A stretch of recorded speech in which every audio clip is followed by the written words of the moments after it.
Okay, so we are going to take a fluency test. You have 1 minute, and make sure when you get to commas or periods to stop and pause.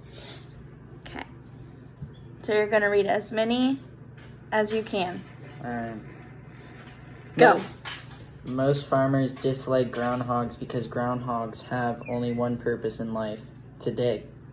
The groundhog digs everywhere, under trees, barns, and even houses. Everywhere it digs. It leaves holes that tell of its passing. There are many tall tales about farm buildings, equipment, and even families disappearing into huge holes dug by groundhogs. Of course, those are just stories, and the facts about the groundhog are different. Groundhogs are active during the daytime. They eat mostly grains and grasses and are strict vegetarians.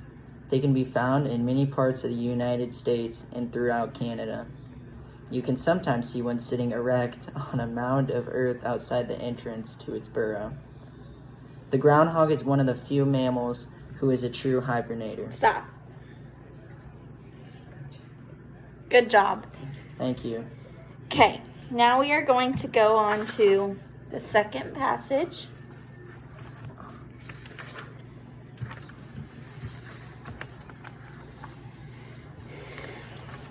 All right, just let me know when I'm ready. All right, remember to stop at the commas and periods and pause. Yep. Go. There are three. Wait, we have the wrong one. No.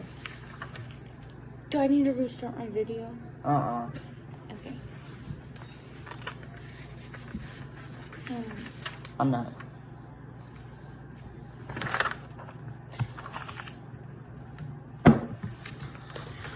Okay, now we're ready. Go. The praying mantis is an extremely strange insect. In fact, some people say it looks frightening or weird, while others regard it as a terrifying monster because it is so unusual. A full-grown mantis is almost as big as your hand and looks like a pale green stick with goggle eyes. It can swivel its head when watching something. That something is usually the other insect it's about to eat. Praying mantis eat other insects, but they will also occasionally eat others of their own kind. This habit of eating everything in sight is another reason the praying mantis are sometimes referred to as monsters. However, like other insects, praying mantis have 3 pairs of legs. The 2 rear pairs are used only for walking, while the front legs are used to also hunt. They are equipped with razor-sharp spines and have hooks on them. The insect is a great hunter. It attaches itself to a blade of grass.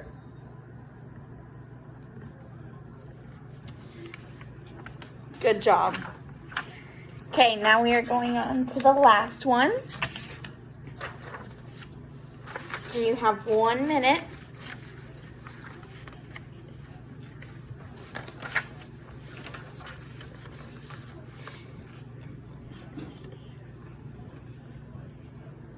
And go. There are basically 3 types of snowflakes. The first type is called stellar, which is the one most people remember. Stellar flakes are feathery with small centers. They form when it's not extremely cold and when the clouds are low and wet. Because they cling together when falling, it sometimes appears as if stellar flakes are descending in great downy clumps. The second variety of snowflake is called a plate. Snowflake in its formation appears almost rock solid in compact configurations with 6 clearly seen outer edges. Plate flakes form when it's exceptionally cold and when clouds are elevated and almost dry. The final type of snowflake is a combination of the other 2. It has a plate-like center with feathering arms. Even though there are 3 types, each individual snowflake is truly unique in its configuration because each snowflake is actually the combination of thousands of ice crystals and a cloud water drop. Okay, good job.